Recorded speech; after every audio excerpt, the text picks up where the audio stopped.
చిన్న ప్రార్థన చేసుకుందాం. మా దేవా, మా ప్రభా, మీకు వందనాలు, స్తోత్రాలు చెల్లిస్తున్నాం తండ్రి.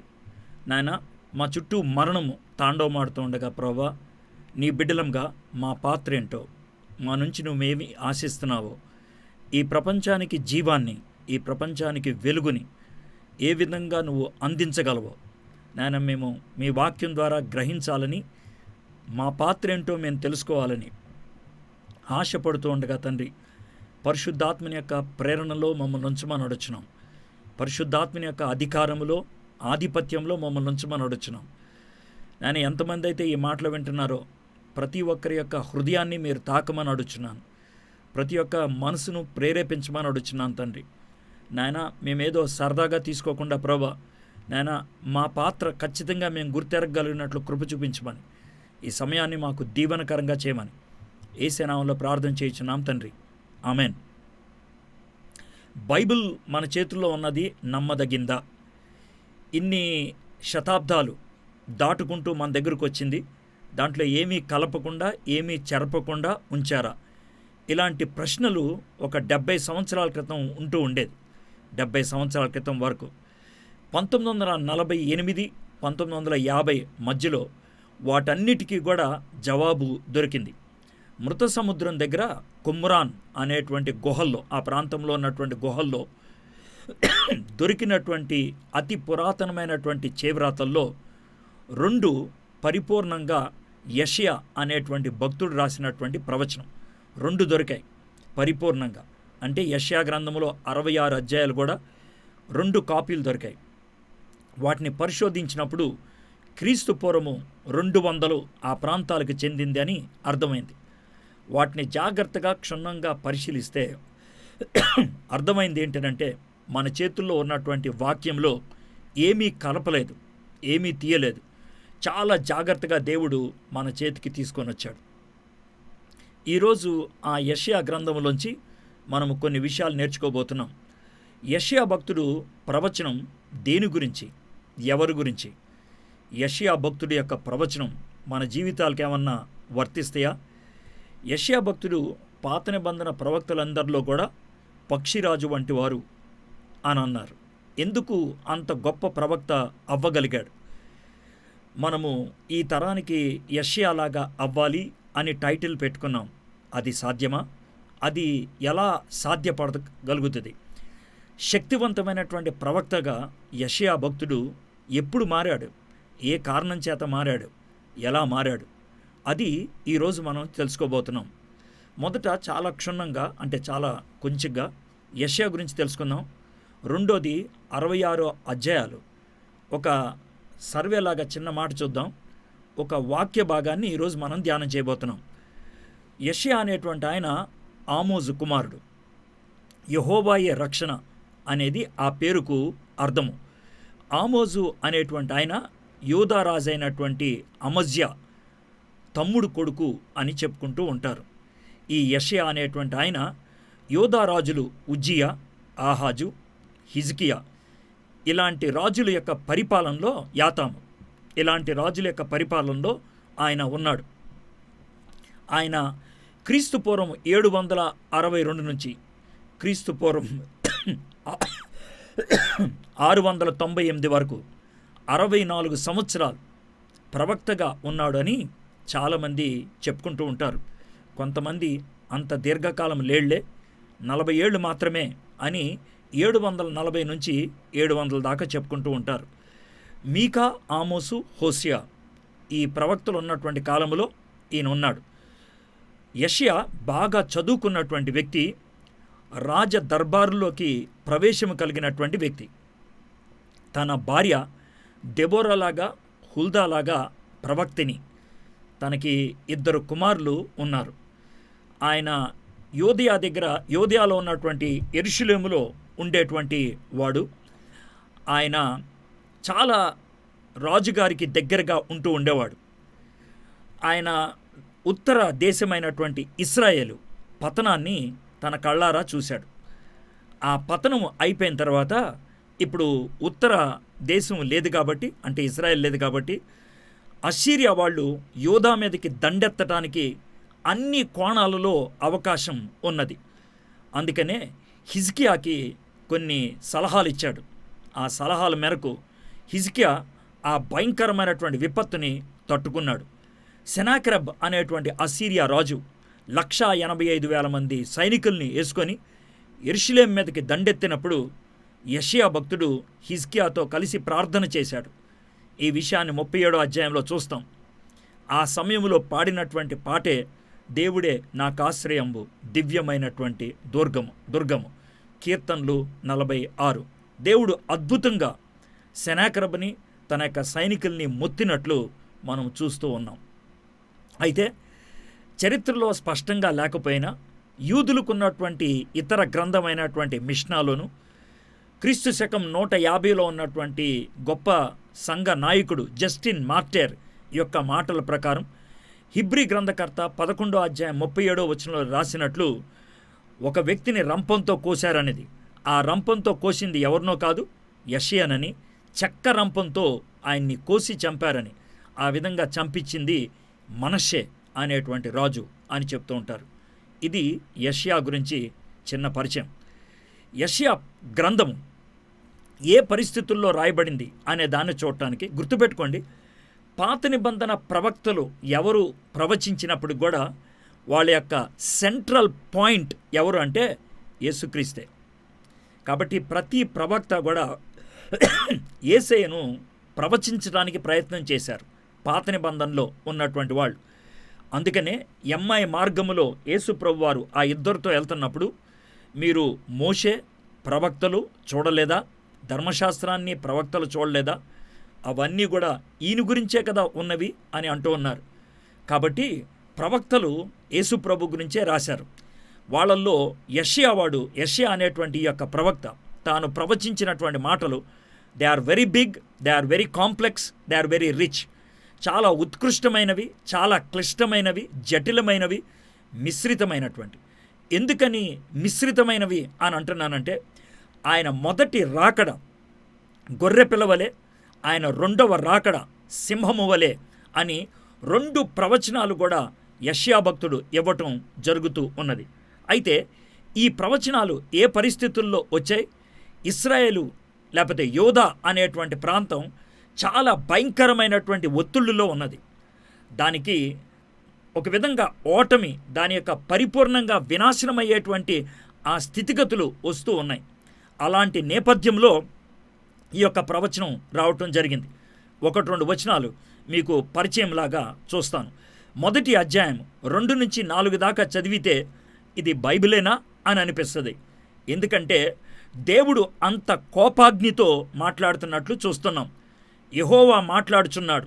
మొదటి అధ్యాయం 2వ వచనం, ఆకాశమా ఆలకించుము, భూమి చెవియొగ్గుము, నేను పిల్లలను పెంచి గొప్పవారినిగా చేసిందిని, వారు నా మీద తిరగబడి ఉన్నారు. ఎద్దు తన కామాందు నెరుగును, గాడిద సొంతవాని దొడ్డి తెలుసుకొనును. ఇశ్రాయేలుకు తెలియలేదు, నా జనులు యోచింపరు. పాపిష్టి జనమా, దోషభరితమైన ప్రజలారా, దుష్ట సంతానమా, చెరుపు చేయు పిల్లలారా, మీకు శ్రమ. వారు యెహోవాను విసర్జించి ఉన్నారు, ఇశ్రాయేలు యొక్క పరిశుద్ధ దేవుణ్ణి దూషింతురు, ఆయనను విడిచి తొలగిపోయి ఉన్నారు. దీంతో అర్థమవుతుంది ఇశ్రాయేలీలు ఎలాంటి పరిస్థితుల్లో ఉన్నారో, యోధా ఎలాంటి పరిస్థితుల్లో ఉన్నదో. అయితే వాళ్ళు ఆలయాలకు వచ్చి వాళ్ళు కృతజ్ఞత అర్పణలు చెల్లించట్లేదా? చెల్లిస్తున్నారు. బలులు అర్పించట్లేదా? అర్పిస్తున్నారు. 13-14 వచనాల్లో దేవుడు అంటున్నాడు, మీ అర్పణలు నాకేమాత్రం సంతోషంగా లేదని. 21 నుంచి 23 దాకా అంటున్నాడు, యెరూషలేము ఒక వేశ్యలాగా అయిపోయింది, దొంగలకు గృహంలాగా అయిపోయింది. అది ఆనాటి పరిస్థితి.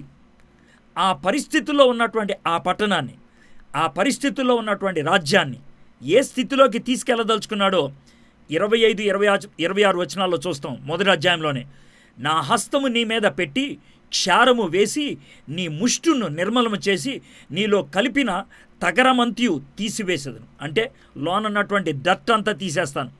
మొదటి నుండినట్లు నీకు న్యాయాధిపతులను మరలా ఇచ్చేదను.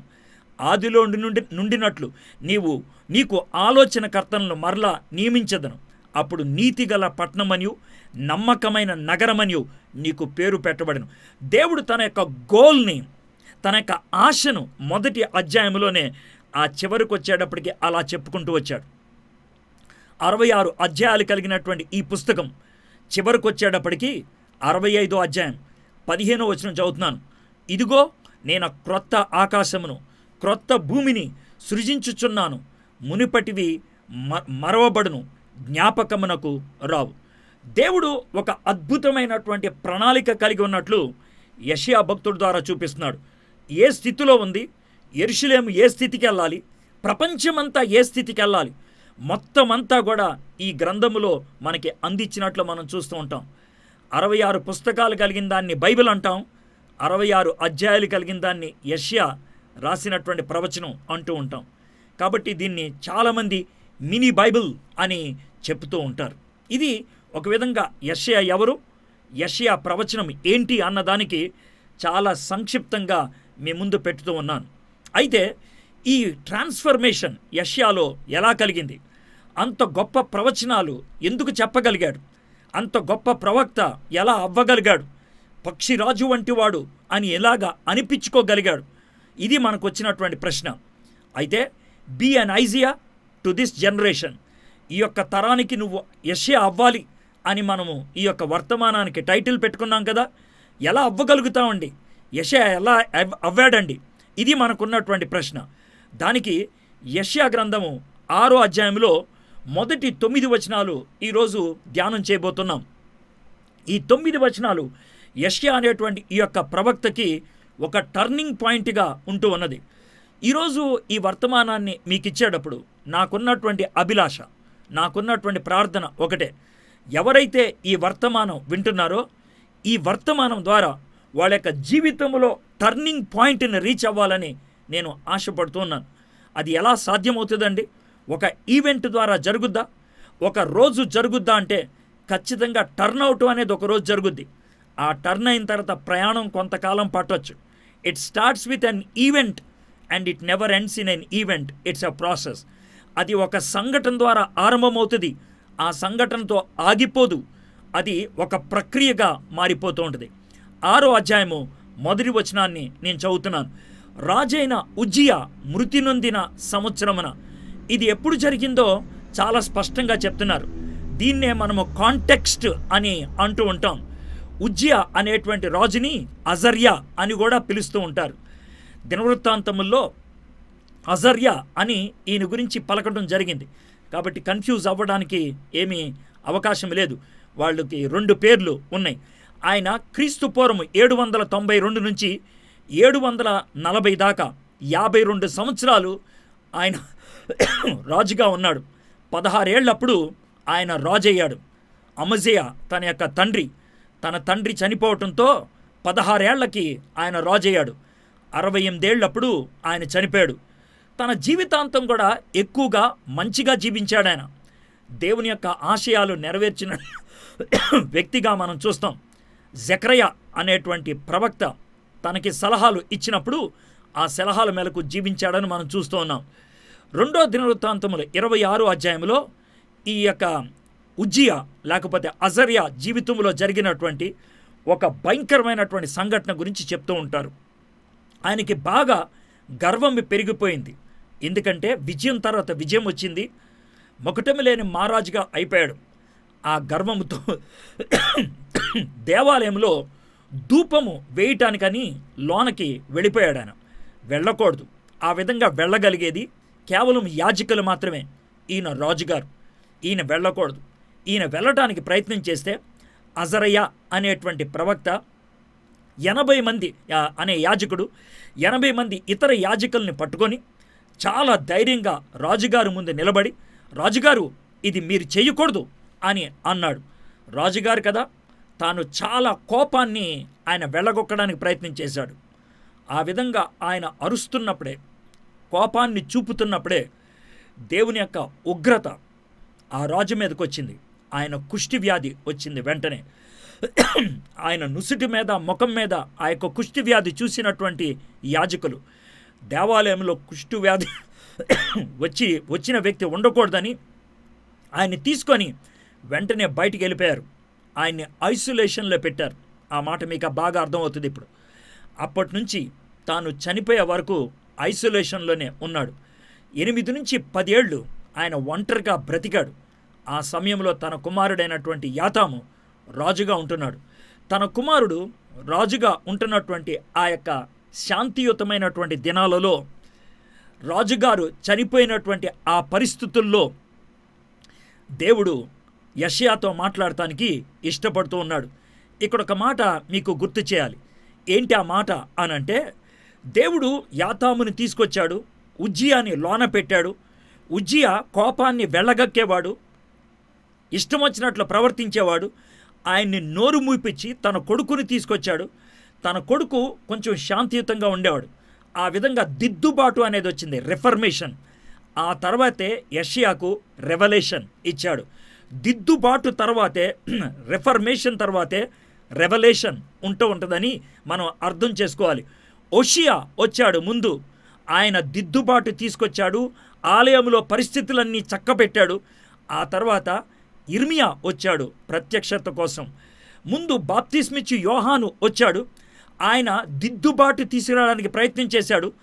ఆ తర్వాత యేసుక్రీస్తు ప్రభువారు రావటం అనేది జరిగింది. రిఫర్మేషన్ తర్వాత రెవల్యూషన్ అనేది ఉంటుంది. దేవుడు తన వాక్యము ద్వారా దిద్దుబాటు తీసుకొస్తాడు. తన వాక్యము పరిశుద్ధాత్ముడి ద్వారా మనకు ప్రత్యేకమైనటువంటి ప్రత్యక్షతను అనుగ్రహించడానికి ప్రయత్నం చేస్తూ ఉంటాడు. రాజుగారు చచ్చిపోయారు. చుట్టూ భయంకరమైనటువంటి వాతావరణం ఉన్నది. సింహాసనం ఖాళీ అయిపోయినది. ఆయన మూలలో ఉన్నప్పుడు కూడా, ఐసోలేషన్లో ఉన్నప్పుడు కూడా తాను బ్రతుకుంటే ఒక విధమైనటువంటి ఆదరణ, తాను బ్రతుకుంటే ఒక విధమైనటువంటి ధైర్యం. ఆ యొక్క ఆదరణ పోయింది, ఆ యొక్క ధైర్యం పోయింది. అలాంటి కాంటెక్స్లో, అలాంటి సందర్భంలో మళ్ళీ చదువుతున్నాను. రాజైన ఉజ్జియా మృతి పొందిన సంవత్సరమున అత్యున్నతమైన సింహాసనమునందు ప్రభువు ఆసీనుడై ఉండగా నేను చూచితిని. ఆయన చొక్కాయు అంచులు దేవాలయమును నిండుకొని ఉన్నాను. ఆ కాంటెక్స్లో దేవుడు తన భక్తుడైనటువంటి యెషయాని ఆయన ఎదుర్కోవడానికి ఇష్టపడ్డాడు. మనకి కాంటెక్స్ట్ తెలిసింది. ఇప్పుడు కాన్ఫ్రంటేషన్ చూడబోతూ ఉన్నాం. ఈ యొక్క ఎదుర్కోవటమే దేవుడు ఎదుర్కోవటం బట్టి యెషయాలో గొప్ప మార్పు వచ్చిందని మనం అర్థం చేసుకోగలుగుతున్నాం. యెషయా దేవుడు ఏర్పరచబడినటువంటి జనాంగములో కాస్త ఆత్మీయత కలిగినటువంటి వాడు. తాను ఏర్పరచుకున్నటువంటి చిన్న గుంపులో దేవుడికి దగ్గరగా ఉన్నటువంటి వాడు. ఆయనను గనక సరిచేయగలిగినట్లయితే తన సరిచేసేటువంటి వర్తమానం ప్రపంచానికి అందించగలుగుతాం. ఇక్కడ జాగ్రత్తగా వినండి. ప్రపంచంలో 750 కోట్ల మంది ఉన్నారు. ఈ 750 కోట్ల మంది ప్రపంచవ్యాప్తంగా కరోనా అనేటువంటి ఈ యొక్క భయంకరమైనటువంటి మహమ్మారి చేత భయభ్రాంతులై ఉన్నారు. ఇలాంటి పరిస్థితుల్లో దేవుడు 750 మందికి ఆదరణ ఇవ్వాలి అనంటే ఆ ఆదరణ 750 కోట్ల మందికి వెళ్ళదు, అందుకోలేదు. ఆ విధంగా అందుకోవాలంటే తాను ఏర్పరచుకున్నటువంటి విశ్వాసులైన వాళ్ళు ఉన్నారే, వాళ్లను ఆయన ఈరోజు ఎదుర్కోవాలి. వాళ్ళని ఈరోజు కన్ఫ్రంట్ అవ్వాలి. God's problem is not with the world but with the so called church. దేవునికి ఉన్నటువంటి సమస్య ప్రపంచంతో కాదు. దేవుడికి ఉన్నటువంటి సమస్య తన సంఘము అనిపించుకునేటువంటి వాళ్ళతో. దేవునికి ఉన్నటువంటి సమస్య అన్బిలీవర్స్తో కాదు. ఎందుకంటే వాళ్ళు బయట ఉన్నటువంటి వాళ్ళకేమీ తెలీదు. God's problem is with the believers. దేవుని యొక్క సమస్య విశ్వాసులతో ఉన్నది. చాలా ఫ్రాంక్గా చెప్పాలంటే God's problem is with you and with me. We are the problem of God. దేవునికి ఉన్నది సమస్య మనతోనే.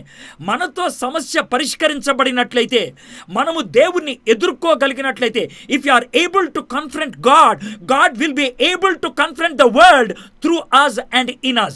దేవుడు నీలో, నీ ద్వారా ఈ ప్రపంచానికి తన్ను తాను బయలుపరుచుకోగలుగుతాడు. That's a beautiful thing. అయితే దేవుడు ఇది చరిత్రలో మనం చాలా సందర్భాల్లో చూస్తూ ఉన్నాం. దేవుడు ఎప్పుడైతే మోషేని ఎదుర్కొన్నాడో ఆ తర్వాత జరిగిందంతా కూడా చరిత్రే.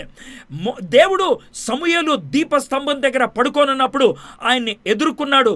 ఆ తర్వాత ఆయన న్యాయాధిపతి అయ్యాడు, ఆయన యాజకుడయ్యాడు, ఆయన ప్రవక్త అయ్యాడు. దేవుడు గిద్యోను మూల కూర్చొని గోధుమలు బాగులు చేసుకుంటుంటే ఆయన్ని ఎదుర్కొన్నాడు. ఆ తర్వాత గొప్ప చరిత్రకారుడు అయ్యాడు, చరిత్రను సృష్టించిన వాడు అయ్యాడు. దమస్కు మార్గములో దేవుడు సౌల్ని ఎదుర్కొన్నాడు. ఆ తర్వాత క్రైస్తవత్వానికి ఒక ఛాంపియన్ని అనుగ్రహించాడు. సాధు సుందర్ సింగ్ పట్టాల దగ్గర నిలబడి చచ్చిపోదాం అనుకుంటున్నప్పుడు దేవుడు తనని ఎదుర్కొన్నాడు. ఉత్తర భారతదేశంలో టిబెట్ అలాంటి ఘోర ప్రాంతాల్లో దేవునికి సాక్షిగా తాను నిలబడటం జరిగింది. I'm not speaking about born again experience. నేను నూతనంగా జన్మించడం అనేటువంటి అనుభవం గురించి మాట్లాడట్లేదు. జాగ్రత్తగా వినండి. I'm speaking about special revolution that should open your eyes. Unless the person sees him or experiences him, God cannot use him. దేవుడు నిన్ను వాడుకోవాలి అని అంటే నీకు ప్రత్యేకమైనటువంటి ప్రత్యక్షత ఉండాలి.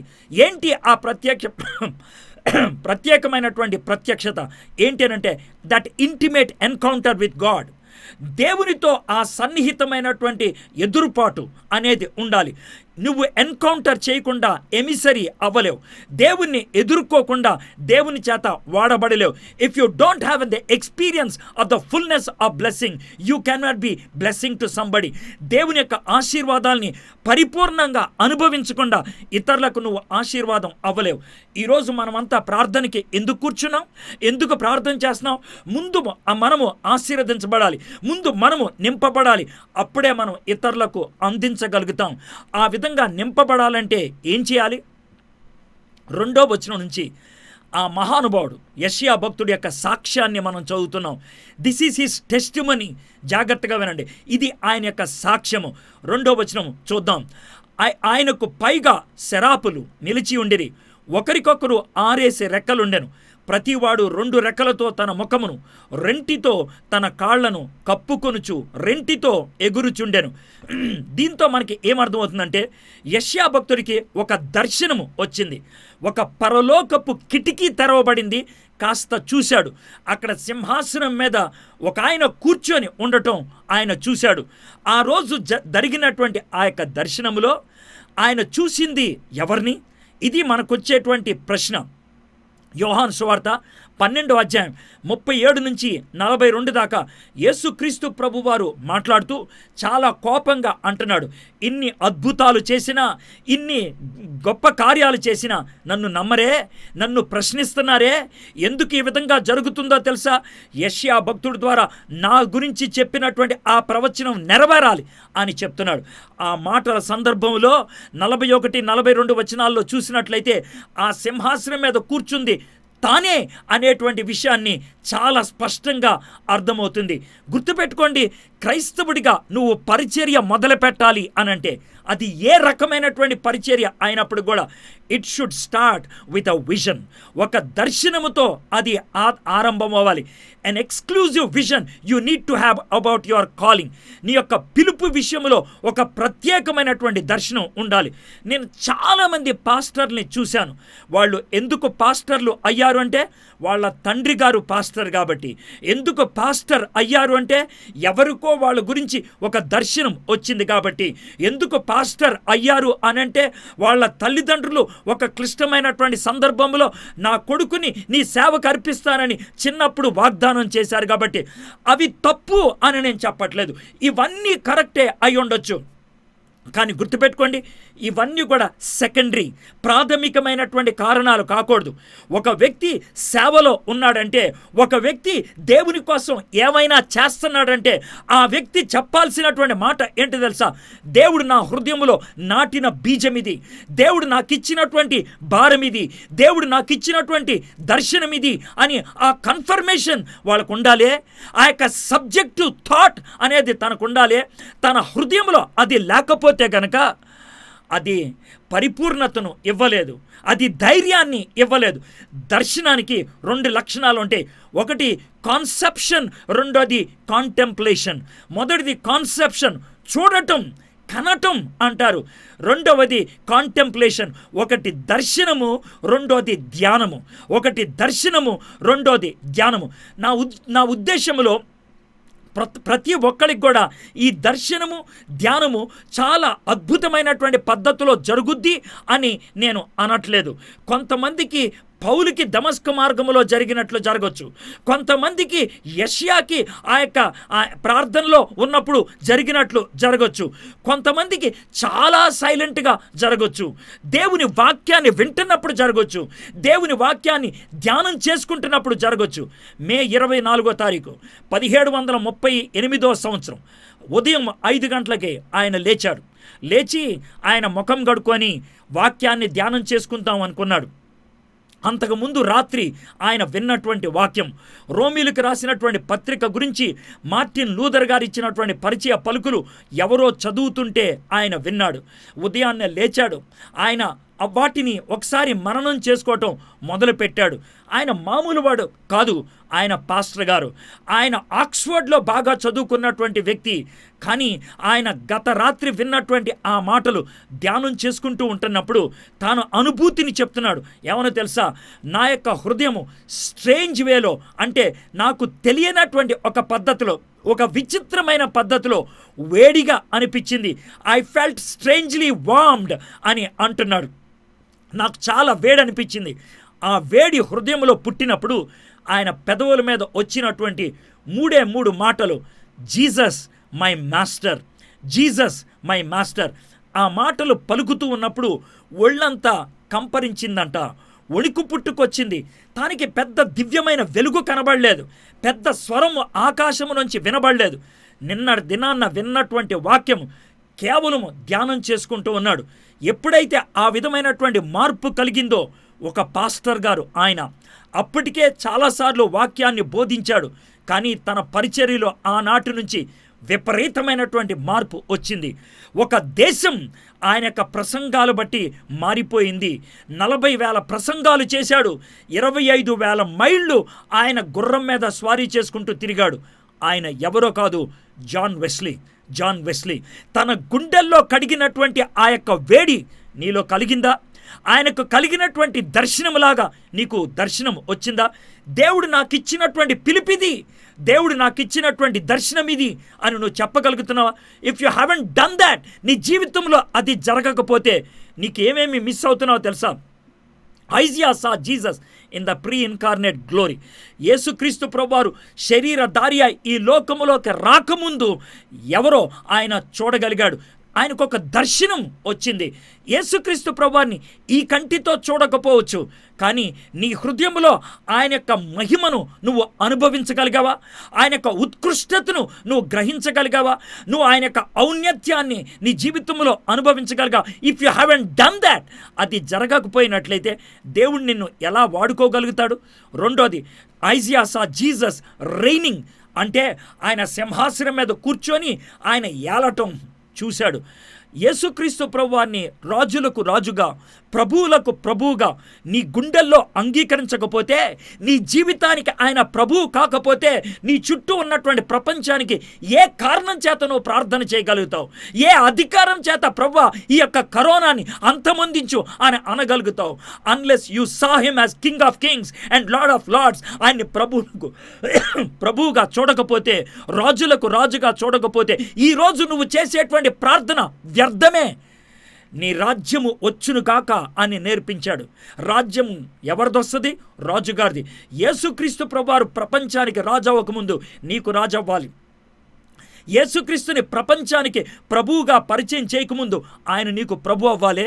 యెషయా ఆ రోజు దాన్ని అనుభూతిగా పొందటం మొదలుపెట్టాడు. మై ఫ్రెండ్స్, నీ యొక్క జీవితంలో ఈ యొక్క కాంటెంప్లేషన్ జరిగిందా? ఈ కాంటెంప్లేషన్ నీలో జరగకపోతే, ఈ యొక్క కాన్సెప్షన్ నీకు జరగకపోతే, నువ్వు కనిపెట్టకపోతే, నువ్వు చూడకపోతే, నీ జీవితంలో ధ్యానం చేయకపోతే కనుక, ఆ దర్శనము ధ్యానము నీకు లేకపోతే దేవుడు నిన్ను ఎలా వాడుకోగలుగుతాడు? He cannot. 3వ వచనం చూస్తున్నాం. వారు అంటే ఎవరు? సెరాపులు. సైన్యములకు అధిపతి యెహోవా పరిశుద్ధుడు, పరిశుద్ధుడు, పరిశుద్ధుడు, సర్వలోకము ఆయన మహిమతో నిండి ఉన్నది అని గొప్ప స్వరముతో గాన ప్రతిగానములు చేయుచుండేది. 4వ వచనం, వారి కంఠస్వరం వలన గడప కమ్ములు పునాదులు కదులుచు మందిరము ధూమము చేత నిండగా. అంటే యెరూషలేము దేవాలయము చాలా గొప్పది. అది సొలొమోను కట్టించినటువంటి దేవాలయం. నెబుకద్నెజర్ పడగొట్టక ముందు కట్టినటువంటి దేవాలయం. ఆ దేవాలయం ఎలా ఉంటుందో మనకి తెలియదు.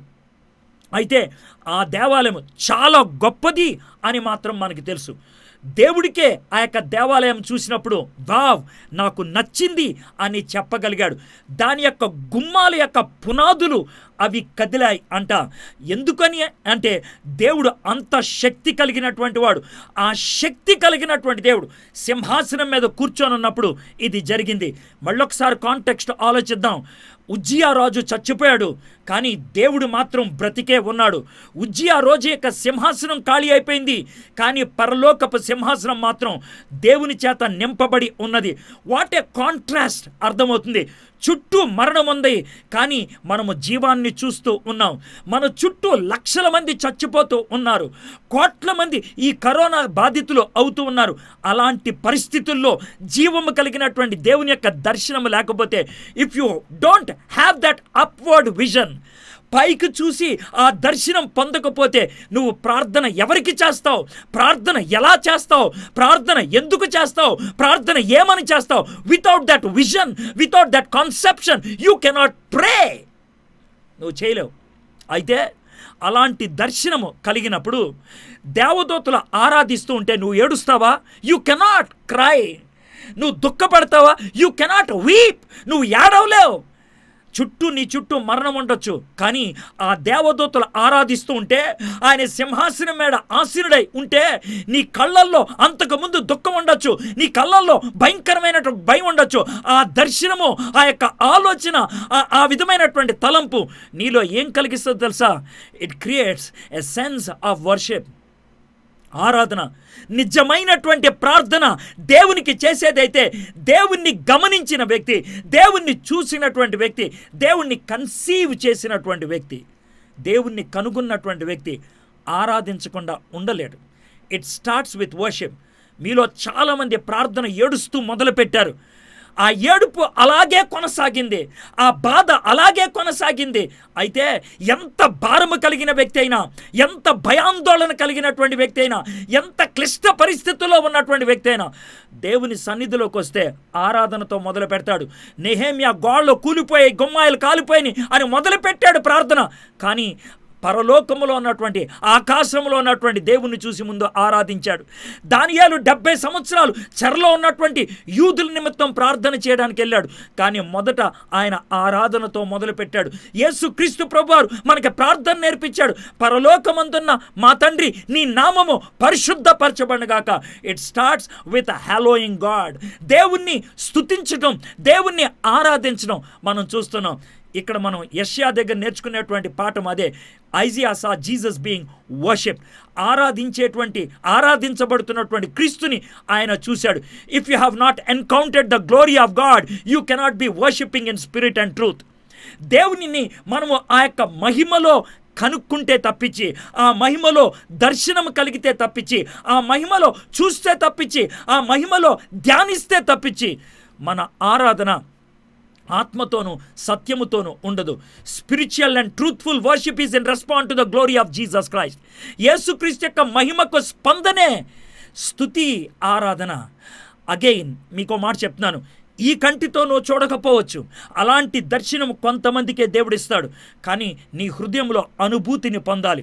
అయితే దర్శనాలు లేవా? ఉన్నాయి. కళలు లేవా? ఉన్నాయి. ప్రత్యేకమైన అనుభూతులు లేవా? ఉన్నాయి. కానీ అందరికీ ఉండకపోవచ్చు. నీకు లేదా? Don't worry. నీకున్నదా? Praise the lord.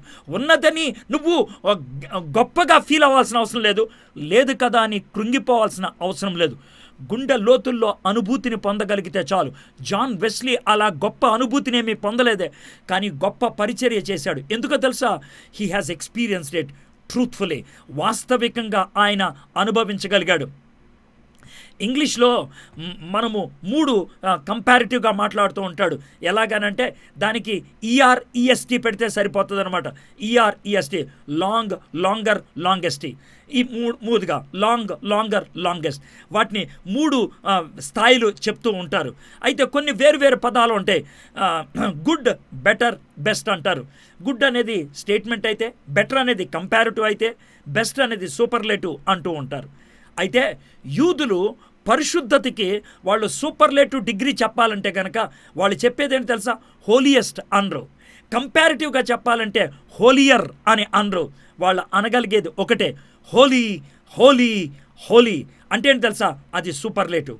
దానికి మించినటువంటి పవిత్రత ఇంకెక్కడా లేదు. దానికి మించినటువంటి ఆ స్పష్టత ఇంకా ఎక్కడా లేదు. అందుకనే ఆ దేవదూతలు సెరాపు అనేటువంటి మాటకు అర్థం ఏంటి తెలుసా? టు సెట్ ఆన్ ఫైర్, అగ్ని చేత నింపబడింది అని, టు బర్న్, కాల్చబడింది అని. అంటే ఆ దేవదూతలు కాలేవిగా ఉంటున్నట్లు మనకి అర్థమవుతున్నాయి. ఆ దేవదూతలు మండుచున్నటువంటి అగ్నివలే ఉన్నట్లు మనకి అర్థమవుతున్నాయి. కానీ ఆ దేవదూతలు ఏం చేస్తున్నారు తెలుసా? 2 రెక్కలతో ముఖాన్ని కప్పుకుంటున్నారు, 2 రెక్కలతో శరీరాన్ని కప్పుకుంటున్నారు, 2 రెక్కలతో ఎగురుతున్నట్లు మనం చూస్తూ ఉన్నాం. ఎందుకని ఆ విధంగా చేస్తున్నారు తెలుసా? God is Holi. దేవుని యొక్క పవిత్రతను గుర్తించేటంత వరకు, దేవుని యొక్క మహిమను నువ్వు గ్రహించేటంత వరకు కూడా దేవుణ్ణి నువ్వు ఆరాధించలేవు. 5వదిగా ఆయన చేసింది ఏంటి తెలుసా? సైన్యములకు అధిపతి యొగు దేవుణ్ణి అక్కడ చూశాడు. 66 అధ్యాయాలు కలిగినటువంటి యెషయా గ్రంథములో సైన్యములకు అధిపతి యొగు అనేటువంటి మాట 65 సార్లు కనబడుతూ ఉన్నది. ఎందుకంటే తనకి ఇష్టమైనటువంటి పదము అది అని చూస్తూ ఉన్నాం. 5 వచనాన్ని చదువుతున్నాను. నేను అపవిత్రమైన పెదవులు గలవాడను, అపవిత్రమైన పెదవులు గల జనుల మధ్యన నివసించువాడను. నేను నశించి తిని రాజును సైన్యములకు అధిపతి యెహోవాను నేను కన్నులారా చూచితినని అనుకుంటుని. ఎప్పుడైతే ఆయన కన్ఫ్రంట్ చేశాడో, ఎప్పుడైతే ఆయన కాన్సెప్ట్ చేశాడో, ఎప్పుడైతే ఆయన కన్సీవ్ చేశాడో, ఎప్పుడైతే ఆ దేవదూతలతో కలిసి సెలబ్రేట్ చేయటం మొదలుపెట్టాడో, మొదట ఆయన కాంటెక్స్చువల్గా చూసినట్లయితే, సందర్భానుసారంగా చూసినట్లయితే కన్ఫ్రంట్ చేశాడు, ఈ దేవుణ్ణి ఎదుర్కొన్నాడు. ఆ ఎదుర్కొన్నటువంటి దాంట్లో మొదటిగా దేవుణ్ణి చూడంగానే దేవుణ్ణి ఆ దేవదూతలతో కలిసి బహుశా ఆరాధించుండొచ్చు, మౌనంగా ఆరాధించుండొచ్చు, పెదవులు నోరు మూసుకొని అలా ఉండిపోయి ఉండొచ్చు. ఆ యొక్క ఆయన ఉత్కంఠ భరితుడిగా అవాక్కయ్యి ఉండొచ్చు. ఆ విధమైనటువంటి పరిస్థితుల్లో ఆయన నెక్స్ట్ చేసినటువంటి పని ఏంటి తెలుసా? అయ్యో అంటున్నాడు. అయ్యో, దేవుని మహిమను చూసేటంత వరకు కూడా నీ జీవితంలో ఉన్నటువంటి దరిద్రత నీకు అర్థం కాదు, నీ జీవితంలో ఉన్నటువంటి పాపము అర్థం కాదు. The vision of glory and holiness surely will take you to vexation. Vision will lead to vexation. దేవుని యొక్క దర్శనము నీ యొక్క దరిద్రతను ఎత్తి చూపుద్ది. నీ జీవితం నీకు చేదర కలిగిస్తుంది, నీ జీవితం నీకు కలత కలిగిస్తుంది, నీ జీవితం నీకు అసహ్యం అనిపిస్తుంది, నీ జీవితం నీకు కోపాన్ని తెప్పిస్తుంది. బైబిల్లో చాలామంది ఇలాంటి పరిస్థితులు గుండా వెళ్ళినట్లు మనం చూస్తాం. యోబు గ్రంథం 42 అధ్యాయాల్లో చివరి అధ్యాయాల్లోకి వచ్చినట్లయితే దేవుడు యోబుతో వరుసగా మాట్లాడుతూ 64 ప్రశ్నలు అడిగాడు. ఆ ప్రశ్నల మధ్యన అడుగుతున్నప్పుడు యోబు చెప్తున్నటువంటి మాట, యోబు 40వ అధ్యాయం 4వ వచనం, చిత్తగించుము, నేను నీచుడను. జాగ్రత్త వినండి. నేను నీచుడను, నేను నీకు ఏమని ప్రత్యుత్తరం ఇచ్చేదను. తన మిత్రులతో మాట్లాడేటప్పుడు నాలో ఏం పాపం ఉంది అని అన్నాడే. తన భార్య తను విసిగించినప్పుడు నేనేం తప్పు చేశాను అన్నాడే. దేవుని యొక్క దర్శనము కలిగినప్పుడు, దేవుడు తనతో మాట్లాడుతున్నప్పుడు ఒకటి నోరు మూసుకున్నాడు, రెండోది నోరు తెరిచి మాట్లాడితే ఒకే ఒక మాట అన్నాడు, నేను నీచుణ్ణి అని. పేతురు లూకాసు వార్త 5వ అధ్యాయం 8వ వచనం, తన దోణి మీదకి యేసుక్రీస్తు ప్రభువారు వచ్చి ఆ యొక్క ప్రసంగం చేసిన తర్వాత వలయమన్నాడు. అన్ని చేపలు పడుతున్నప్పుడు, ఆ చేపల వల లాగుతున్నప్పుడు సీమోను పేతురు అన్నటువంటి మాట లూకాసు వార్త 5వ అధ్యాయం 8వ వచనం, సీమోను పేతురు అది చూచి యేసు మోకాళ్ళు ఎదుట సాగిలపడి, ప్రభువా నన్ను విడిచిపొమ్ము, నేను పాపాత్ముణ్ణి అని చెప్పాడు. నేను పాపాత్ముణ్ణి. పౌలు గుడ్డివాడు అయిపోయాడు. He became blind. పిచ్చి గుడ్డివాడు అయిపోయాడు. యోబు నేను దరిద్రుణ్ణి అని అన్నాడు. పేతురు నేను పాపాత్ముణ్ణి అన్నాడు. పౌలు గుడ్డివాడు అయిపోయాడు. అయితే ఇక్కడ యెషయా ఉన్నాడు తెలుసా, నేను నశించితిని అని అంటున్నాడు. నేను నశించితిని. మన పాపపు జీవితాన్ని ఒరిజినల్ స్థాయిలో మనం చూడగలిగామా? దేవుని దృక్పథంలో మనం చూడగలిగామా? దేవుని యొక్క వెలుగు చూసేదాకా మన జీవితంలో ఉన్నటువంటి చీకటి మనకి అర్థం కాదు. దేవుని యొక్క సత్యాన్ని గ్రహించేదాకా మన జీవితంలో ఉన్నటువంటి పాపం, మన జీవితంలో ఉన్నటువంటి అబద్ధాలు మనకు కనబడవు. ఎందుకో తెలుసా? పాపము దేవుడి నుంచి మనల్ని దూరం చేసింది. Sin has cut off us from God. అందుకనే యేసుక్రీస్తు ప్రభువారు శిలువ మీద మన పాపాన్నంతటినీ తన మీద వేసుకున్నప్పుడు, నా దేవా నా దేవా నన్నేలా చెయ్యి విడిచితివి అని అంటున్నాడు. ఆ మాట ఎందుకన్నాడో తెలుసా? ఎందుకన్నాడంటే మన పాపాన్ని తను మోస్తున్నాడు. మై ఫ్రెండ్, ఆ పదాలు నీ గుండె చప్పుడుగా వినబడ్డదా? ఎప్పుడైనా ఆ పదాల గురించి ఆలోచించా? యేసయ్య, ఆ భయంకరమైనటువంటి అరుపుకి కారణము నా పాపం. ఆ గాఢాంధకారపు చీకట్లో నువ్వు ఆ విధంగా అరవటానికి కారణం నేను. వెలుగు కలుగుగాక అంటే ఈ విశ్వానికి వెలుగునిచ్చినటువంటి నువ్వు చీకటిలోకి వెళ్ళిపోయావే. ప్రపంచానికి ఆదరణ ఇచ్చేటువంటి నువ్వు ఒంటరివాడి అయిపోయావే. ప్రపంచానికి జీవాన్ని ఇచ్చేటువంటి నువ్వు మరణాన్ని మింగటం మొదలుపెట్టావే. అది ఎందుకు జరిగిందో తెలుసా? It's all because of my sin. My friends, నువ్వు ఒకవేళ దేవుని దర్శనాన్ని కలిగితే అది నిన్ను కల్వరి దగ్గరికి తీసుకెళ్తుంది. It takes you to the cross. అది నిన్ను సిలువు దగ్గరికి తీసుకెళ్తుంది. Sin should be brought in to the light, holiness and glory of God. మన పాపాన్ని ఆ యొక్క దేవుని యొక్క వెలుగులో, దేవుని యొక్క స్పష్టతలో, దేవుని యొక్క మహిమలో పెడితే ఆ దరిద్రత కనబడుతుంది. అయ్యో, నేను అపవిత్రమైన పెదవులు కలిగవాడినే, అపవిత్రమైన పెదవులు గల జనుల మధ్యన నివసించిన వాడినే, నేను నశించితిని. 3 విషయాలు యెషయా ఆ దినాన్న ఒప్పుకుంటున్నాడు. 1, మై లైఫ్, నా జీవితం అపవిత్రమైన పెదవులు గలవాడిని, నా జీవితం పాపముతో కూడింది. 2, మై సరౌండింగ్, నా చుట్టూ ఉన్నటువంటి పరిస్థితి అపవిత్రమైన పెదవులు గల జనుల మధ్యన ఉన్నాను.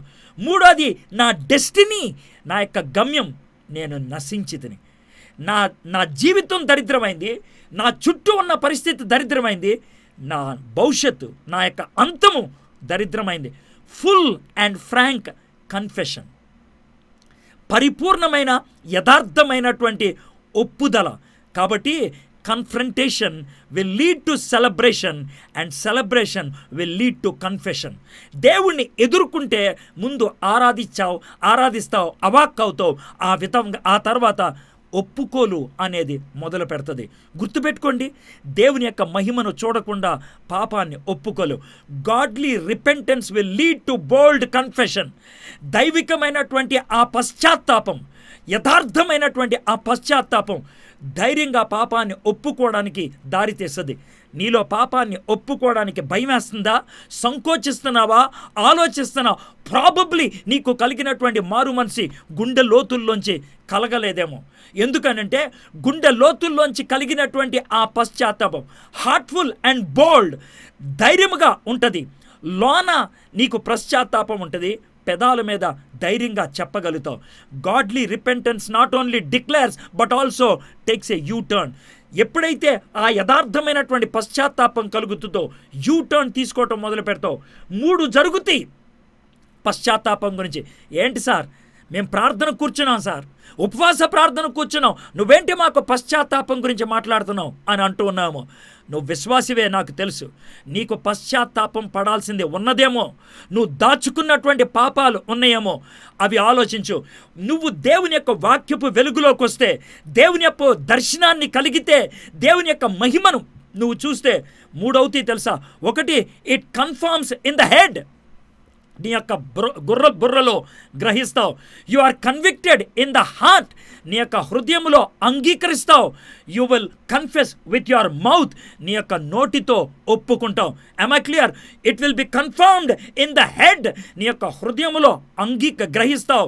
You will be convicted in the heart. నీ యొక్క హృదయంలో అంగీకరిస్తావు. You will be confessing with your mouth. నీ యొక్క నోటితో ఒప్పుకుంటావు. 1 యోహాను 1:9 అవిశ్వాసులకు రాసింది కాదు, అది విశ్వాసులకు రాసింది. విశ్వాసులకు రాసినటువంటి ఆ మాటలో, మీరు కనుక మీ పాపాన్ని ఒప్పుకుంటే నేను నమ్మదగిన వాడిని, నీతిమంతుణ్ణి, మీ పాపాలు క్షమించి సమస్త దుర్నీతి నుండి పవిత్రంగా చేస్తావు. నువ్వు విశ్వాసివే, మారు మనసు పొందిన వ్యక్తివే.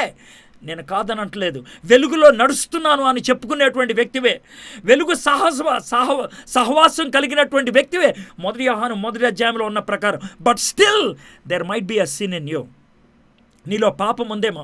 ఈ మాటలు చెప్తూ ఉంటే పరిశుద్ధాత్ముడు మీకు ఒప్పుదల కలిగిస్తూ ఉంటే ఒప్పుకోవడానికి ప్రయత్నం చేస్తున్నావు. ప్రతి విశ్వాసిలో జనరల్ కన్ఫెషన్ ఉంటుంది. జనరల్ కన్ఫెషన్ అంటే ఏంటి తెలుసా? ప్రభువా, నేను పాపం చేశాను, నన్ను క్షమించని. వెరీ గుడ్, అది చేసేసావు, అయిపోయింది. అది జనరల్. కానీ ఆ జనరల్తో ఆగిపోకూడదు. It should lead to specific. దేవుని సన్నిధిలో, దేవుని వాక్యపు వెలుగులో ధ్యానం చేస్తున్నప్పుడు పరిశుద్ధాత్ముడు కొన్ని పాపాలు ఎత్తి చూపిస్తూ ఉంటాడు. అన్నీ చూపించడు, కొన్ని చూపిస్తూ ఉంటాడు. ఆ పాపాల్ని ఒప్పుకొని క్షమించమని అడిగి విడిచిపెట్టాలి. అది నీ జీవితంలో జరుగుతుందా? ఆ ప్రక్రియ చచ్చేదాకా జరుగుతూనే ఉంటుంది. It happens till the death. అది చచ్చేదాకా జరుగుతూనే ఉంటుంది. మనకున్నటువంటి దరిద్రమైన ఆలోచనలు, మనకున్నటువంటి దరిద్రమైనటువంటి ఉద్దేశాలు, మనకున్నటువంటి దరిద్రమైనటువంటి ప్రణాళికలు, అవి ఎప్పుడైనా దేవుని ముందు విప్పి చూపించావా? ప్రభా, నేను లీగల్గా రైటే, కానీ కాన్షియస్లీ ఐఎమ్ బ్యాడ్. ఎప్పుడైనా దేవునితో చెప్పావా?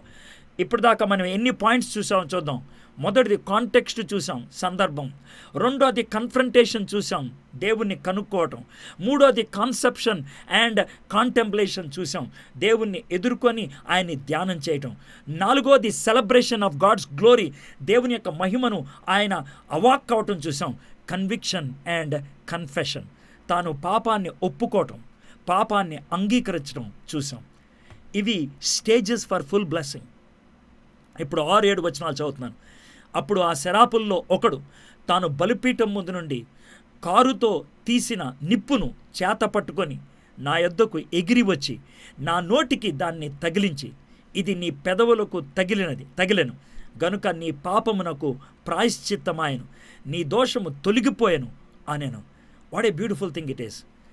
కన్ఫ్రంటేషను కన్విక్షన్లోకి దారితీసింది, కన్ఫెక్షన్కి దారితీసింది, ఆ కన్ఫెషన్ క్లెన్జింగ్కి దారితీసింది.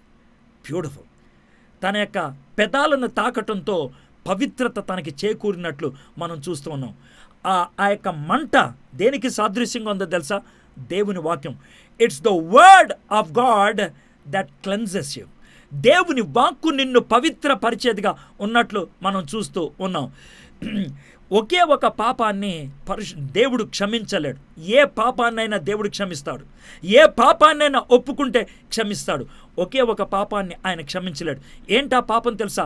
పరిశుద్ధాత్ముడు మనకు సంచకరు, పరిశుద్ధాత్ముడు మనతో ఉండేటువంటి పారాక్లీట్, మనల్ని నడిపించేటువంటి వాడు. మన పక్కన నడుస్తూ ఆయన ఏ పాపాన్నైనా ఎత్తి చూపించినప్పుడు ఆ పాపాన్ని ఒప్పుకోవడానికి ఇష్టపడకపోతే, ఆ పాపాన్ని పక్కకు తోసేసినట్లయితే, ఆ పాపాన్ని ప్రైవేట్ చేసినట్లయితే, ఆ పాపాన్ని ఒప్పుకోకపోతే దేవుడు దాన్ని క్షమించలేడు.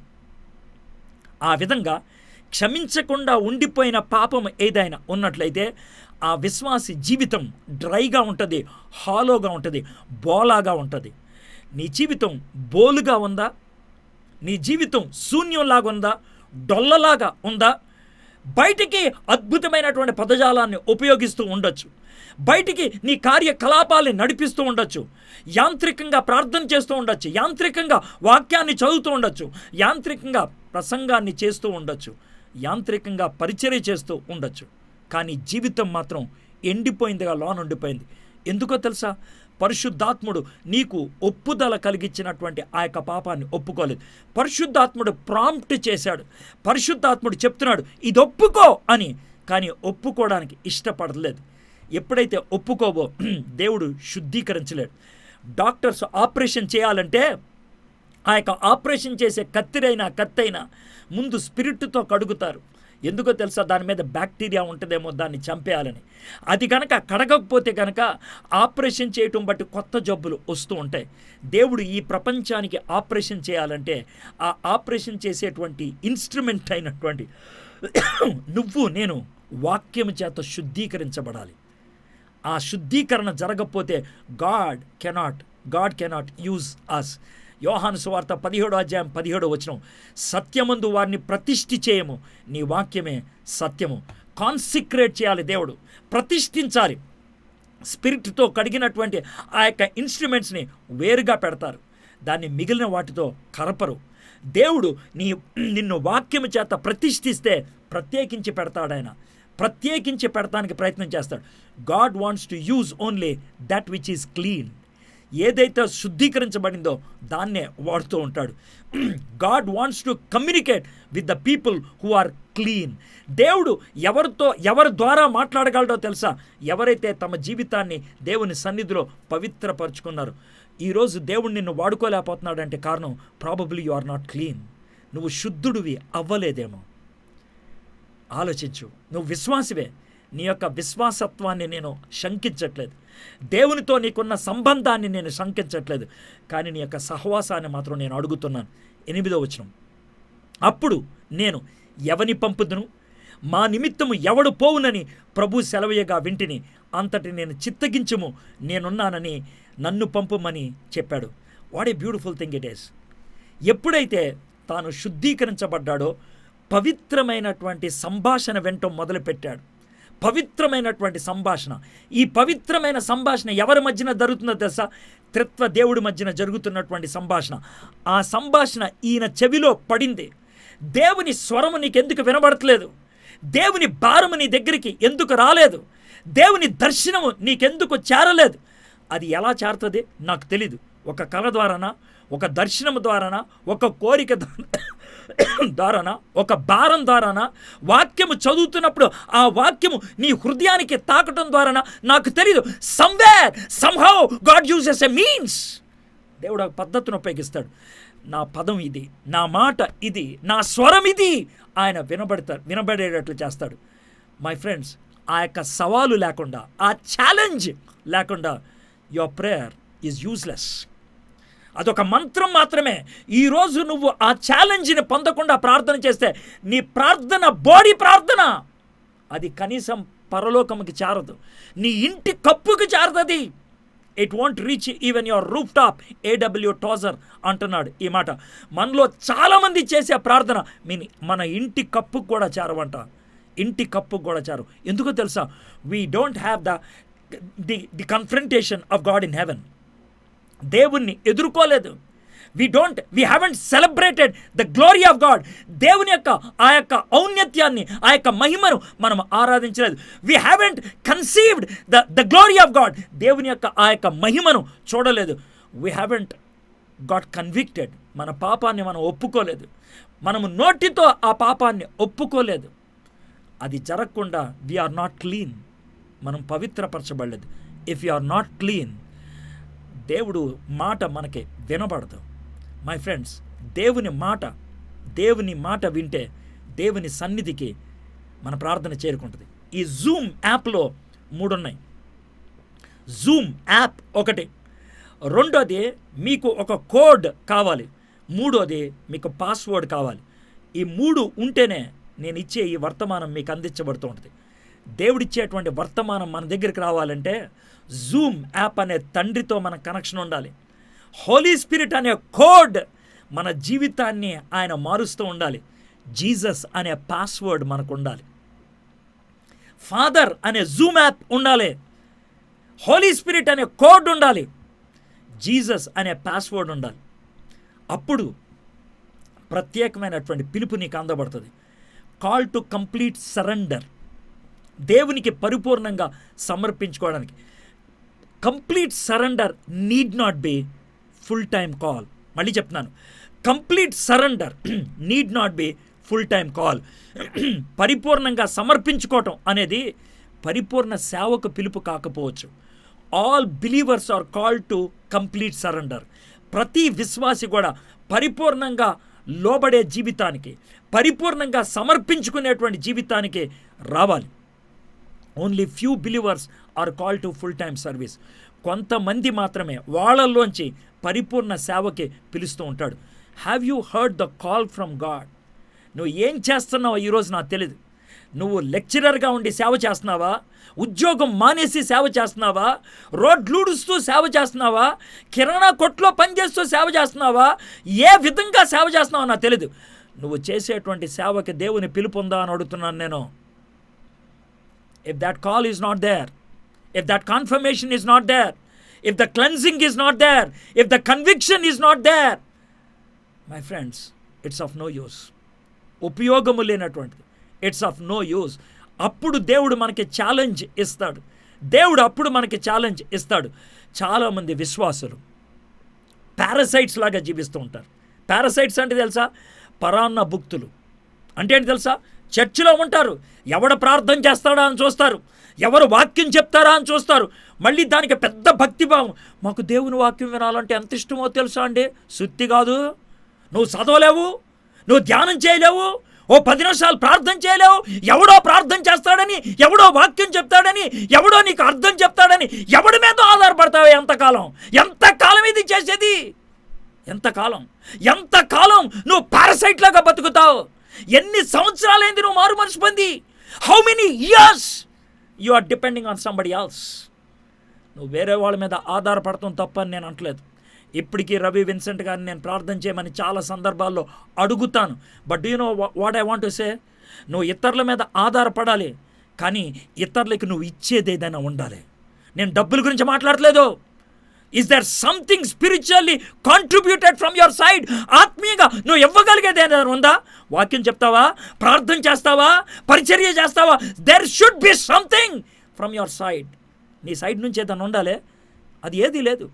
గుర్తుపెట్టుకో, ప్రతి విశ్వాసికి ప్రపంచ సువార్తీకరణలో బాధ్యత ఉన్నది. Every believer has a role in the world evangelization. ప్రతి విశ్వాసికి ఈ ప్రపంచ సువార్తీకరణలో, ప్రపంచ పరిచర్యలో, దేవుడు చేసే పరిచర్యలో ఒక భాగం ఉన్నది. You must be a spiritual contributor. ఆత్మీయంగా నువ్వు ఇచ్చేది ఉండాలి. గుర్తుపెట్టుకో, త్రిత్వ దేవుడి మధ్యన జరుగుతున్నటువంటి ఆ పవిత్ర సంభాషణ, ఆ భారంతో కూడినటువంటి సంభాషణ, ఆ బాధ్యతతో కూడినటువంటి ఆ సంభాషణని పాపం విన్నాడు ఆయన విన్నప్పుడు అప్పుడు పరిచర్యకి రావడానికి ఇష్టపడుతున్నాడు. గుర్తుపెట్టుకో, ఆ ఛాలెంజ్ విన్న తర్వాత when you hear the challenge from God, commitment is not a big deal. దేవుడు పిలిచాడు, నేను ఎవరి మాట విన్నాను. రాజుగారు పిలిచారు, ఎవరు పిలిచినా నేను పలకను. అర్థమైందా? వెన్ ద కింగ్ కాల్స్, మధ్యలో రే అనిపించాను, ఆడు వెంక కూడా చూడను. ఎందుకో తెలుసా? Because the king called. King పిలిచాడు ఈరోజు. అది యెషయా చూశాడు. ప్రపంచంలో ఎవరికి దొరకడానికి ఇష్టపడలేదు.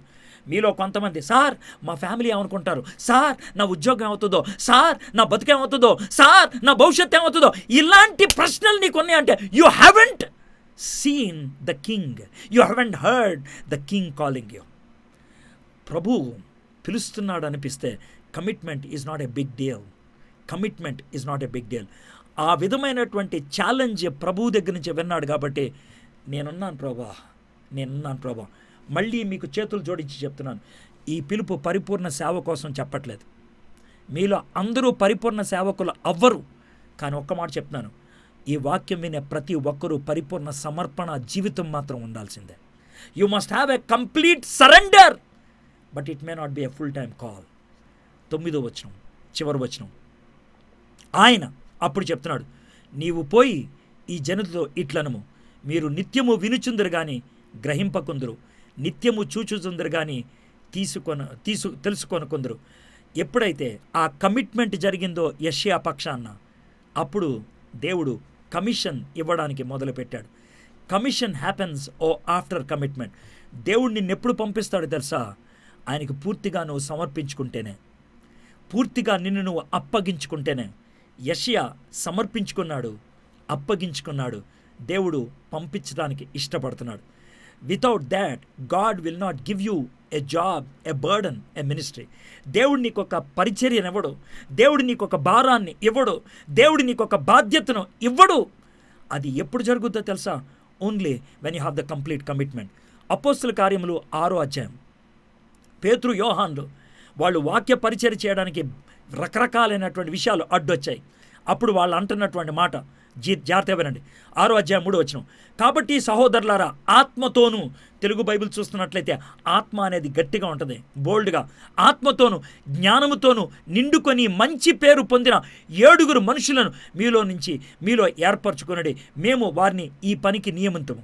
6వ అధ్యాయం 5వ వచనం, ఆ మాట జనసమూహం అంతటికి ఇష్టమైనందున వారు విశ్వాసంతో పరిశుద్ధాత్మతో నిండుకొనిన వాడైన స్టెఫను వీళ్ళందరినీ పిలిచారు. వీళ్ళు ఎందుకు పిలిచారు తెలుసా? పాస్టర్ అవడానికా? ఇవాంజలిస్ట్ అవడానికా? పరిపూర్ణ సేవక?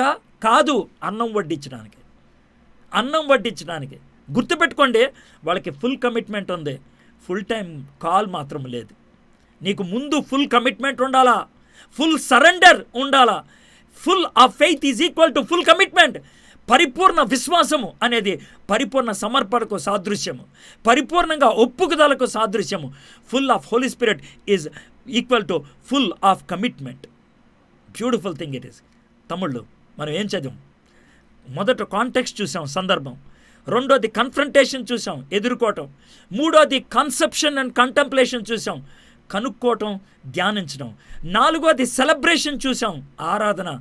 ఐదోది కన్విక్షన్ అండ్ కన్ఫెషన్, ఒప్పుదల, నోటితో పెదాలతో పాపాన్ని ఒప్పుకోవటం. ఆరోది క్లెన్జింగ్ అండ్ కాన్సిక్రేషన్, ఆయన పరిశుద్ధపరచబడ్డాడు, ప్రత్యేకపరచబడ్డాడు.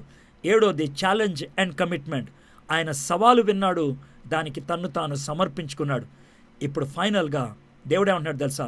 నీవు పోయి ఈ జనులతో ఇట్లనము. That's the commission. Go and tell. దేవుడు యెషయా పెదాలు ఎందుకు పవిత్రపరిచాడు తెలుసా? దేవుడు యెషయా పెదాలని వాడదలుచుకున్నాడు కాబట్టి. దేవుడు నీ బ్రతుకును వాడదలుచుకుంటే నీ బ్రతుకు పరిశుద్ధపరచబడాలి. దేవుడు నీ చేతులు వాడదలుచుకుంటే నీ చేతులు పరిశుద్ధపరచబడాలి. దేవుడు నీ కాళ్ళు వాడదలుచుకుంటే నీ కాళ్ళు పరిశుద్ధపరచబడాలి. దేవుడు నీ జీవితం వాడదలుచుకుంటే నీ జీవితం పరిశుద్ధపరచబడాలి. పైగా దేవుడు ఏమంటాడు తెలుసా? యెషయా, నువ్వు వెళ్ళి చెప్పు, నీకు ఇప్పుడే చెప్తున్నా, వాళ్ళు వినరయా, దే వోంట్ లిజన్. మీరు నిత్యము వినుచుందరు కానీ గ్రహింపకుందురు, నిత్యము చూచుచుందరు కానీ తెలుసుకోనరు. యెషయా, వాళ్ళు వినరయా, వాళ్ళు తెలుసుకోరు. అయితే గుర్తుపెట్టుకోండి, ప్రభా వాళ్ళు వినరు కదా, ఎందుకు చెప్పాలి? వాళ్ళు తెలుసుకోరు కదా, ఎందుకు వాళ్ళకి నేను ఇదంతా బహిర్గతం చేయాలి అని యెషయా అన్నాడా? అనలేదు. గుర్తుపెట్టుకోండి, చెప్పకపోవటం పాపం, వినకపోవటం మనకు అనవసరం. వెళ్ళకపోవటం పాపం, వాళ్ళు అంగీకరించకపోవటం మనకు అనవసరం. వాళ్ళ గురించి ప్రార్థన చెయ్యకపోవటం పాపం, వాళ్ళలో స్వస్థత వచ్చిందా లేదా మనకు అనవసరం. My friend, not telling is sin, చెప్పకపోతే పాపం. నాట్ ప్రేయింగ్ ఈజ్ సిన్, ప్రార్థన చేయకపోతే పాపం. Not doing our part is sin, మన పాత్ర మనం పోషించకపోతే పాపం. Not able to convict or convince them is not our sin. వాళ్ళని ఒప్పింపలేకపోయా, అది నీకు అనవసరం. వాళ్ళు గ్రహించలేదా, అది నీకు అనవసరం. నువ్వు వాళ్ళని ప్రభు దగ్గరికి గెలుచుకోలేకపోయా, అది నీకు అనవసరం. చెప్పటం నీ వంతు. ఒబీడియన్స్ ఈజ్ సక్సెస్, లోబడటం విజయం. ఆ విధంగా లోబడటానికి నీకు అడ్డొచ్చింది ఏంటి? పరలోకపు పిలుపు ఉన్నట్లయితే, పరలోకపు దర్శనం అన్నట్లయితే, వెళ్ళటమే విజయం అనుకుంటే, చెప్పటమే విజయం అనుకుంటే, ప్రార్థన చేయటమే విజయం అనుకుంటే, విధేయత చూపించడమే విజయం అనుకుంటే, వాడి సంఘం పెద్దదే, వాడి పరిచర్య పెద్దదే, వాడి మాటలు ఎక్కువ మంది వింటున్నారే, అది నీకెందుకయ్యా? అది నీకెందుకు? గుర్తుపెట్టుకోండి, ఇలాంటి కమిషన్లో ఉన్న వ్యక్తికి కంపారిజన్ ఉండదు. ఇలాంటి కమిషన్లో ఉన్న వ్యక్తికి కాంపిటీషన్ ఉండదు. వేరే వాళ్ళతో పోల్చుకోవటం, వేరే వాళ్ళతో బేరీజు వేసుకోవటం ఉండదు. ఎందుకో తెలుసా? నువ్వు బేరీజు వేసుకునేది పరిశుద్ధ సన్నిధిలో, వాక్యపు వెలుగులో. నీ జీవితానికి నీవే బేరీజు వేసుకుంటావు. గత వారానికి ఈ వారానికి తేడా ఉన్నదా? గత నెలకి ఈ నెలకి తేడా ఉందా? గత సంవత్సరానికి ఈ సంవత్సరానికి తేడా ఉందా? You refer your life with your own life, దేవుని వాక్యపు వెలుగులో, నాట్ విత్ ఎనీబడి ఎల్స్. అలాంటి పరిచర్యలు చేసేటువంటి విశ్వాసులు ఉంటే దేవుడు ఈ కరోనాని అంతమొందించడం పెద్ద కష్టమా? యెషయా ఒక ప్రవక్త దేశమంతటిని ప్రవచించాడు. ఇర్మియా ఒక ప్రవక్త దేశమంతటికి ప్రవచించాడు. యెషయా ఈ లోకరీత్యా విజయం సాధించలేదు. ఇర్మియా ఈ లోకరీత్యా విజయం సాధించలేదు. దానియేలు ఒక్క ప్రవక్త ప్రార్థన చేశాడు, దేవుడు ప్రార్థన ఆలకించాడు. నెహెమ్యా ఒక వ్యక్తి, ఆయన ప్రార్థన చేశాడు, దేవుడు ఆయన ప్రార్థన ఆలకించాడు. నువ్వు ఒక్కడివే ఉన్నావేమో నీ కుటుంబంలో, నువ్వు ఒక్కడివే ఉన్నావేమో నీ యొక్క కాలనీలో, నువ్వు ఒక్కదానివే ఉన్నావేమో నీ యొక్క వంశములో. అయితే ఈ యొక్క ప్రక్రియ నీ జీవితంలో జరిగిందా? దేవుడు నీ కాంటెక్స్ట్లో నీతో మాట్లాడాలని ఇష్టపడుతున్నాడు. దేవుడు నీ కాంటెక్స్ట్లో నిన్ను ఎదుర్కోవాలని ఇష్టపడుతున్నాడు. నీ కాంటెక్స్ట్లో ఆయన నువ్వు చూడాలని ఇష్టపడుతున్నాడు. ఆ యొక్క దర్శనము నిన్ను ఆరాధనలోకి నడిపించాలి. ఆ యొక్క దర్శనము నీ పాపాన్ని ఎత్తి చూపించాలి, నీ పాపాన్ని ఒప్పుకునేటట్లు చేయాలి. ఆ విధంగా ఒప్పుకున్నప్పుడు ధైర్యంగా, ఆత్మీయంగా, యథార్థవంతంగా అది క్షమాపణలోకి నడిపించాలి, పరిశుద్ధతలోకి నడిపించాలి. ఆ పరిశుద్ధమైనటువంటి వ్యక్తిత్వం ప్రభు మాటను వినాలి, ప్రభు సవాలుని వినాలి, ప్రభు భారాన్ని నువ్వు పొందాలి. ఆ భారము, ఆ యొక్క సవాలు నిన్ను నడిపించాలి. దేనికో తెలుసా? కమిట్మెంట్కి, సమర్పణకి. ఆ సమర్పణ కలిగినటువంటి వ్యక్తిని దేవుడు రా నిన్ను వాడుకుంటా అని చెప్తాడు. రా నిన్ను వాడుకుంటాను. ఈరోజు దేవుడు నీతో ఆ మాట చెప్పే పరిస్థితిలో నువ్వు ఉన్నావా? Come, I will send you. ఇది మోషేతో అన్నాడు. గో అండ్ టెల్, ఇది యెషయాతో అన్నాడు. పౌలు ఆ గుడ్డితనంలో ఉన్నప్పుడు అననీయ దగ్గరికి వెళ్ళాడు. స్వస్థత పొందిన తర్వాత ఈయన అనేక మంది రాజుల ముందు నా కోసం నిలబడతాడు. దేవుడు నీ గురించి ఆ విధంగా చెప్పడానికి నువ్వు చేయాల్సిన పనులు నువ్వు చేసావా? దేవుడికి అనుకూలమైన వ్యక్తిగా ఉన్నావా? దేవునికి అనుమతినిస్తున్నావా? దేవునికి సమయాన్ని ఇవ్వగలుగుతున్నావా? ఈ ప్రపంచం సమయాన్ని ఇవ్వలేదు, కానీ నువ్వివ్వగలవు. Are you giving time to God to check on you? ఒకసారి ఆలోచించండి, తలలు వంచండి, కళ్ళు మూసుకోండి. విశ్వాసి ప్రతిసారి వాక్యాన్ని చదివినప్పుడు దేవుణ్ణి ఒక కొత్త హోదాలో చూడగలగాలి, ఒక కొత్త స్థాయిలో అనుభూతిని పొందగలగాలి. అదే నిజమైన ఆరాధనకి నడిపిస్తుంది. నిన్న చదివిందే ఈరోజు చదివితే, నిన్న కలిగిన అనుభూతే ఈరోజు కలిగితే ఆ వాక్కు ఎక్కడతో ఆరాధన ఎక్కడి నుంచి వస్తుంది? ప్రతిసారి వాక్యం చదివినప్పుడు ఒక క్రొత్త తలంపు నీలో కలగాలే, లోన గుండెల్లో వేడి పుట్టాలే. అప్పుడే కదా ఆరాధనకు దారి తీసేది. అప్పుడే కదా నీ జీవితాన్ని సరిచేసుకోవడానికి ఇష్టపడేది. రోమీయులకు రాసిన పత్రిక 7వ అధ్యాయంలో దౌర్భాగ్యుణ్ణి, దుష్టుణ్ణి నన్నెవరు రక్షించగలరు అని అడిగాడు పౌలు భక్తుడు. అప్పటికే విశ్వాస జీవితంలో చాలా ప్రయాణం చేశాడు ఆయన. కానీ ప్రతిసారి దేవుని సన్నిధిలోకి వెళ్ళినప్పుడు ఆ ప్రశ్న వేసుకోవాల్సి వచ్చింది ఆయన.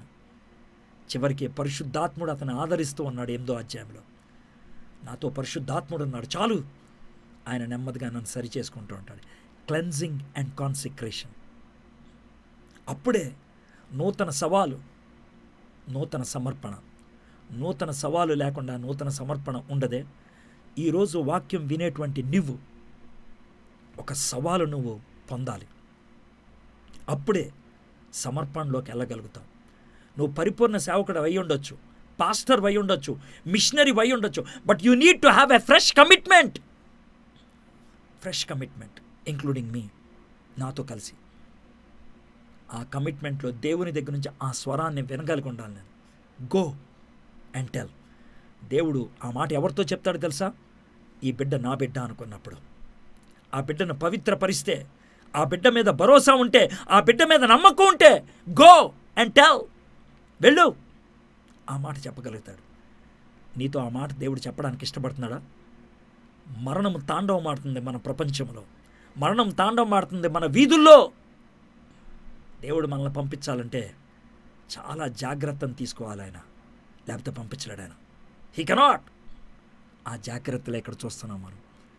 ఈరోజు నీ చుట్టూ ఉన్నటువంటి జనానికి నువ్వు యెషయా అవ్వగలుగుతావా? Can you be that Isaiah?